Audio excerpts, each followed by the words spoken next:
എന്തല്ല എല്ലാവർക്കും സുഖം തന്നെയാ. എനിക്ക് നല്ല ജലദോഷ, അതിൻ്റെ ഒരു ബുദ്ധിമുട്ട് ശബ്ദത്തിനുണ്ട്. നമുക്കൊരു ബെങ്കൻ ബാജ, ഇതൊരു ബംഗാളി ഡിഷാണ്. നമുക്ക് നമ്മളെ വേർഷനിൽ എങ്ങനെയാണ് ഉണ്ടാക്കുന്നതെന്ന് നോക്കാമല്ലോ. വളരെ എളുപ്പത്തിൽ ഉണ്ടാക്കിയെടുക്കാം. അതിനെന്തെല്ലാം വേണ്ടതെന്ന് നോക്കാം. അതിനായിട്ട് ഞാനൊരു പ്ലേറ്റ് എടുത്ത് വെച്ചിട്ടുണ്ട്. അതിലേക്ക് 2 ടീസ്പൂൺ മുളക് പൊടി ചേർത്ത് കൊടുക്കാം. പിന്നെ 1 ടീസ്പൂൺ മാങ്ങേൻ്റെ പൊടി, അതായത് ആംചൂർ പൗഡർ. പിന്നെ റോസ്റ്റഡ് ക്യൂമിൻ സീഡ്, ജീരകത്തിൻ്റെ പൊടിയാണ്, അതൊരു 1/2 ടീസ്പൂൺ. പിന്നെ ഗരം മസാല ഒരു 1/4 ടീസ്പൂൺ, 1/4 ടീസ്പൂണിൽ 2 നുള്ള് അത്ര തന്നെ. പിന്നെ പെരുങ്കായം അതൊരു 2 പിഞ്ച്. പിന്നെ ആവശ്യത്തിനുള്ള ഉപ്പ്. പിന്നെ ഒരു 1/2 ടീസ്പൂൺ മഞ്ഞൾപ്പൊടിയും, പിന്നെ അതേപോലെ തന്നെ 1/2 ടീസ്പൂൺ കുരുമുളകിൻ്റെ പൊടി. അത് നമുക്കിങ്ങനെ ക്രഷ് ചെയ്തങ്ങ് ചേർത്ത് കൊടുക്കാം.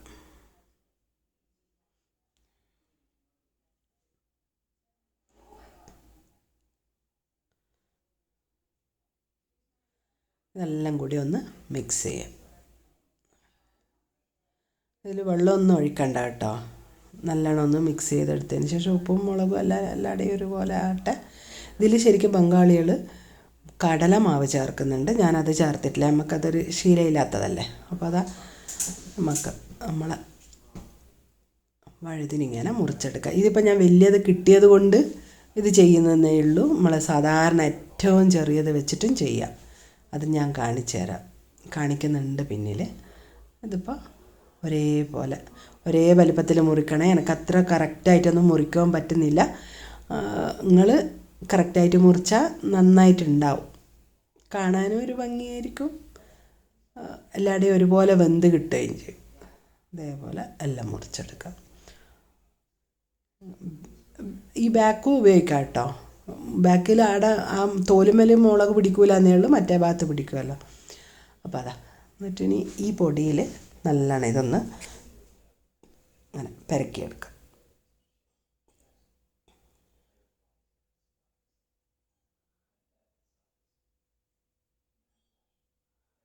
നല്ലതുപോലെ പെരക്കിയെടുത്തിട്ട് വെച്ചിട്ടുണ്ട്. ഒരു 7 മുതൽ ഒരു 7-8 മിനിറ്റ്, അതിലപ്പുറമൊന്നും വേണ്ട കേട്ടോ. അത് കടന്ന് ഒന്ന് പുതിർന്ന് വരട്ടെ. അപ്പോഴത്തേക്ക് കണ്ടോ, ഏറ്റവും ചെറിയതാണ് എൻ്റെ അടുത്ത് ഇനിയുള്ളത്. ഇതും ഞാൻ എടുക്കുന്നുണ്ട്. അതും അതുപോലെ പെരക്കി വെച്ചിട്ടുണ്ട്.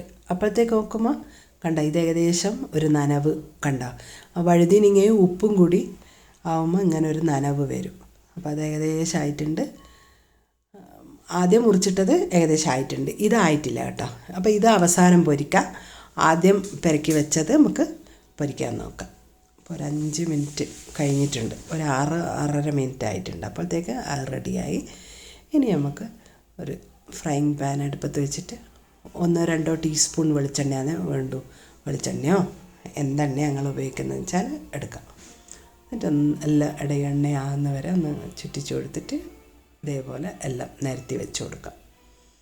അത് നല്ലോണം ഒരു ഭാഗം ഒന്ന് വിധം ആയി എന്ന് തോന്നുമ്പോൾ ലോ ടു മീഡിയം ഫ്ലെയിമിലാണേ വെക്കാവൂ. ഹൈ ഫ്ലെയിമിലൊന്നും ഇട്ട് വെക്കാറ്.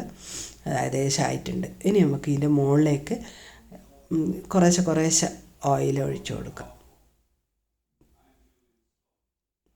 ഇതുപോലെ എല്ലാ കഷ്ണത്തെ പോലെ ആക്കി കൊടുത്തിട്ട് ഇതങ്ങ് തിരിച്ചിട്ട് കൊടുക്കാം.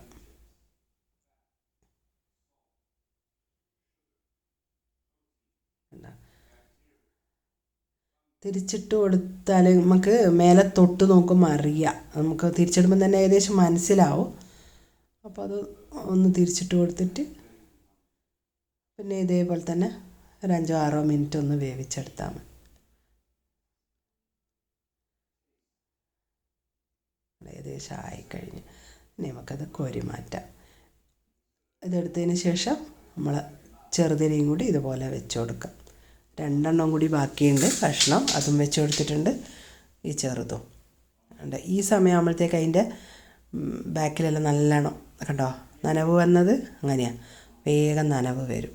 അപ്പോൾ ഈ സമയത്ത് ഇതും പെട്ടെന്നായി കിട്ടും കേട്ടോ. ഈ ചെറുത് കഷ്ണം പിന്നെ അറിഞ്ഞൂടെ വേഗത്തിലാവൂലേ. ഇത് നല്ല വെറൈറ്റി റൈസിൻ്റെ കൂടെയെല്ലാം പറ്റിയൊരു വിഭവം, എന്തായാലും ഉണ്ടാക്കി നോക്കണം. കണ്ട അടിപൊളിയല്ലേ. ഇതേപോലെ തന്നെ ഇതിൻ്റെ ടേസ്റ്റും കാണുന്ന ഭംഗി പോലെ തന്നെയാണ്, നല്ല ടേസ്റ്റുമാണ്. മസാലകൾ അങ്ങോട്ടും ഇങ്ങോട്ടും മാറ്റിയിട്ട് ഉണ്ടാക്കി നോക്കിയാലും നന്നായിട്ടുണ്ടാവും. അടുത്ത ആഴ്ച കാണുന്നത് വരെ എല്ലാവർക്കും താങ്ക് യു.